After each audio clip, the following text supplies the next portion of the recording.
ಉಪದೇಶ ಮಾಡೋದಾರ ಅವ್ರ ಮುಖದಿಂದ ಕೇಳೋಣ ಅಂತ ನಾವು ಕೂಡ. ನೀ ಕಟ್ಟಿದ ಮನಿ ಹೆಂಗ ಪ್ರತಿನಿತ್ಯ 4 ಸಲ ಕಸ ಹೊಡೆದಿದಿ, ಇವತ್ತು ಕಸ ಹೊಡೆದ್ರೆ ಮತ್ತೆ ಮರದಿನ ಮುಂಜಾನೆ ಕೈಯಾಗ ಕಸಬಾರಿ ಹಿಡಿದಿ, ಕಸಬಾರಿ ಹಿಡಿದ್ರೆ ಕಸ ಹೊಡೆದ್ರೆ ಮತ್ತೆ ಮನ್ಯಾಗ ಕಸ ಒಳಗ್ಯದ. ಕಸ ಎಲ್ಲಿದ್ರಿ? ಮಗನ ಮನೆ ತಂದು ಹೋಗೋದ್ರ ಏನು ಮನೆ ಇಲ್ಲ. ಮನಿಗೆ ಬಾಗ್ಲ, ಕಿಟಕಿ, ಬೆಳಕಿಂಡಿ, ಬಚ್ಚಲ ಮೋರಿ ಏನದಾವಲ್ಲ ಇವುಗಳ ಮುಖಾಂತರ ಬಾಕಲ್ಲೇ ಕಿಟಕಿಲೇ ಬಂದು ಮನ್ಯಾಗ ಹೊಲಸು ಬಿದ್ದದ. ಅದನ್ನ ಸ್ವಚ್ಛ ಮಾಡೋ ಸಲುವಾಗಿ ಮತ್ತೆ ಮರದಿವ್ಸ ಕಸ ಹೊಡೆದಿರಿ, ಅದನ್ನ ಮರದಿವ್ಸ ಕಸ ಹೊಡೆದಿರಿ. ಹಿಂಗ ಪ್ರತಿನಿತ್ಯ ಮನೆ ಕಸ ಹೆಂಗ ಹೊಡೆದು ಸ್ವಚ್ಛ ಇಟ್ಟಿರಲ್ಲ, ಹಂಗ ನೀವು ಕಟ್ಟಿದ ಮನೆಗೆ ಕಸ ಹೆಂಗ ಹೊಡೆದು ಸ್ವಚ್ಛ ಇಟ್ಟಿರಲ್ಲ, ಹಂಗ ಪರಮಾತ್ಮ ನಿಮಗೊಂದು ಮನೆ ಕಟ್ಟಿ ಕೊಟ್ಟಾನ. ಪಂಚಮಹಾಭೂತ ಶರೀರ, ಇದಕ್ಕೆ 9 ಕಿಂಡಿ ಇಟ್ಟಾನ. ಕಣ್ಣ, ಮೂಗ, ಕಿವಿ, ಬಾಯಿ ಇವೆಲ್ಲ ಇಟ್ಟಾನಲ್ಲ. ಈ 9 ಕಿಂಡಿಲೆ ಏನಾಗೈತಿ ಅಂತ ಕೇಳಿದ್ರೆ ಇದ್ರಾಗ ಕಸ ಬಿದ್ದದ. ಕಾಮ, ಕ್ರೋಧ, ಮದ, ಮತ್ಸರ, ಮೋಹ, ಲೋಹ ಅಂತಕ್ಕಂಥ 17 ವರ್ಗಗಳು ಬೆನ್ನು ಹತ್ತಿ ಶಬ್ದ, ಸ್ಪರ್ಶ, ರೂಪ, ರಸ, ಗಂಧ ಅನ್ನುವಂತ ಪಂಚ ವಿಷಯದ ಕಡೆ ಜಕ್ಕೊಂಡು ಹೊಟ್ಟದ. ಈ ಮನಿ ಹೊಲಸಾಗ್ಯದ. ಈ ಮನಿ ಹೊಲಸಾಗಡೆ ಕಸಬಾರಿ ಸ್ವಚ್ಛ ಆಗ್ತದೇನ್ರಿ? ಸ್ವಚ್ಛ ಆಗ್ತೈತ್ರೆ ಈ ಮನಿ? ನಿಮ್ಮ ಪಂಚಮಹಾಭೂತ ಶರೀರ ಅನ್ನುವಂತ ಮನಿ ಇದು ಹೊಲಸಾಗ್ಯದ. ಇದು ಯಾವಾಗ ಹಸನಾಗುವುದು, ಎದರಿಂದ ಹಸನಾಗುವುದು ಅಂತ ಕೇಳಿದ್ರ ಇಂಥ ಗುರುಗಳ ಮುಖದಿಂದ 4 ಅಮೃತವಂತ 4 ಮಾತು ಕೇಳಿದ್ರು ಸಾಕು ಈ ಮನಿ ಹಸನಾಗ್ತದೆ ಪುಣ್ಯಾತ್ಮರೇ. ಅದಕ್ಕಾಗಿನೇ ಶಿವರಾತ್ರಿ ಶಿವಯೋಗ ನಿಮಿತ್ತ ಇದು ಮಹಾತ್ಮರ ಆಶೀರ್ವಚನ ಅಂತ ಇವತ್ತು ಕೊನೆ ಕಾರ್ಯಕ್ರಮಕ್ಕೆ ತಗೊಂಡಾಗ ಮಹಾತ್ಮರು ಆಗಮಿಸಿದ್ದಾರೆ. ಬಿಡುವಿಂದ ಕಾರ್ಯಕ್ರಮ ದೊಡ್ಡ ಸಂಸ್ಥಾನದ ಮಠ.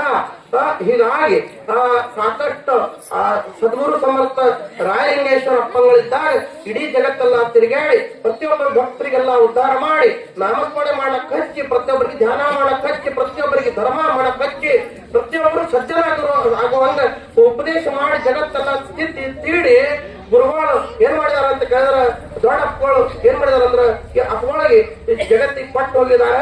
ಈ ಅಪ್ಪರ ಮುಖಾಂತರ ಇವತ್ತು ಸಮಾಜಮುಖಿ ಎಷ್ಟೋ ಕಾರ್ಯಕ್ರಮಗಳು, ಎಷ್ಟೋ ಕೆಲಸಗಳು ಜಗತ್ತಿನಾಗ ನಡೆದಾವು. ಮಠಗಳು, ಶಿಕ್ಷಣ ಸಂಸ್ಥೆಗಳು, ಅದ್ಭುತವಾಗಿರ್ತಕ್ಕಂಥ ಕಾರ್ಯ ನಡೆದ ಆ ಪೂಜ್ಯರ ಮುಖದಿಂದ.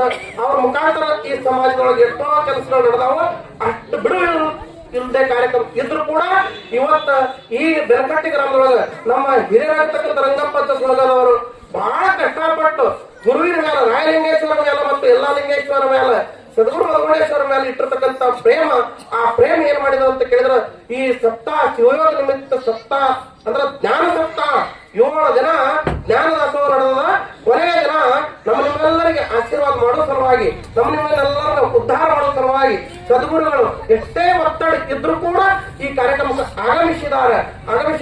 ಅವ್ರ ಮುಖದಿಂದ 4 ಮಾತುಗಳನ್ನು ಕೇಳೋರು, ಹೇಳಿರ್ತಕ್ಕಂಥ ಮಾತನ್ನ ತಲೆ ಒಳಗೆ ಇಟ್ಕೊಂಡು ಮನೆಗೆ ಹೋಗೋನು, ಮನೆಗೆ ಹೋಗಿ ಅವತ್ತನ್ನು ಸ್ಮರಣ ಮಾಡೋನು, ಶ್ರವಣ ಮಾಡಿರ್ತಕ್ಕಂಥ ವಿಷಯವನ್ನ ಸ್ಮರಣ ಮಾಡೋನು, ಸ್ಮರಣ ಮಾಡಿರ್ತಕ್ಕಂಥ ವಿಷಯವನ್ನ ನಿಧಿ ಧ್ಯಾಸ ಅಂದ್ರೆ ಆಚರಣೆ ತರಲಕ್ಕೆ ಪ್ರಯತ್ನ ಮಾಡೋನು. ಈ ಶಿವರಾತ್ರಿ ಕಾರ್ಯಕ್ರಮ ಹಮ್ಮಿಕೊಂಡಿದ್ದಕ್ಕೆ ಸಾರ್ಥಕ ಆಗ್ತದ, ನಿಮ್ಮ ಜೀವನ ಪಾವನ ಆಗ್ತದ. ಅಂತ ಸದ್ಬುದ್ಧಿಯನ್ನ ಎಲ್ಲಾ ಲಿಂಗೇಶ್ವರ, ಸದ್ಗುರು ರಾಯಲಿಂಗೇಶ್ವರ, ಸದ್ಗುರು ಮಧುಮೇಶ್ವರರು ನಿಮಗೆಲ್ಲರಿಗೆ ಕರುಣಿಸಲಿ ಅಂತ ಅವರಲ್ಲಿ ಪ್ರಾರ್ಥನೆ ಮಾಡಿಕೊಂಡು ಅಂತ ಒಳ್ಳೆ ಕಾರ್ಯ, ಧರ್ಮದ ಕಾರ್ಯ ತಾವೆಲ್ಲ ಮಾಡುವಂತಾಗಲಿ ಅಂತೇಳಿ ತಮ್ಮಲ್ಲಿ ಹಾರೈಸಿ ನನ್ನ ಅಗ್ರೂಪ ಸೇವೆಗೆ ವಿರಾಮ ಕೊಡ್ತಾ ಇದ್ದೀನಿ. ಇನ್ನ ಪೂಜ್ಯರು ಉಪದೇಶ ಮಾಡ್ತಾರ, ಶಾಂತ ಚಿತ್ತರಾಗಿ, ಯಾರು ಗಲಾಟೆ ಮಾಡಬೇಡ್ರಿ, ಮೊಬೈಲ್ ಸೆಲೆಕ್ಟ್ ಮಾಡಿ ಕೊಡ್ರಿ, ಶಿಸ್ತುಬದ್ಧವಾಗಿ ಕುತ್ಕೊಂಡು ಶಾಂತ ಚಿತ್ತರಾಗಿ ಕುತ್ಕೊಂಡು ಸಮಯದ ಕಡೆ ಲಕ್ಷಿಕೊಳ್ಳಾದೆ ತಾವೆಲ್ಲರೂ ಆ ಪರಮ ಪೂಜ್ಯರ ಮುಖದಿಂದ 4 ಮಾತನ್ನ ತಾವೆಲ್ಲ ಶ್ರವಣ ಮಾಡ್ಬೇಕಂತ ತಮ್ಮೆಲ್ಲರಿಗೆ ಹೇಳಿ ನನ್ನ ಸೇವೆಗೆ ವಿರಾಮ ಕೊಡ್ತಾ ಇದ್ದೀನಿ. ಹರ ಓಂ ತತ್ಸತ್. ಜಯ ಮಂಗಲ.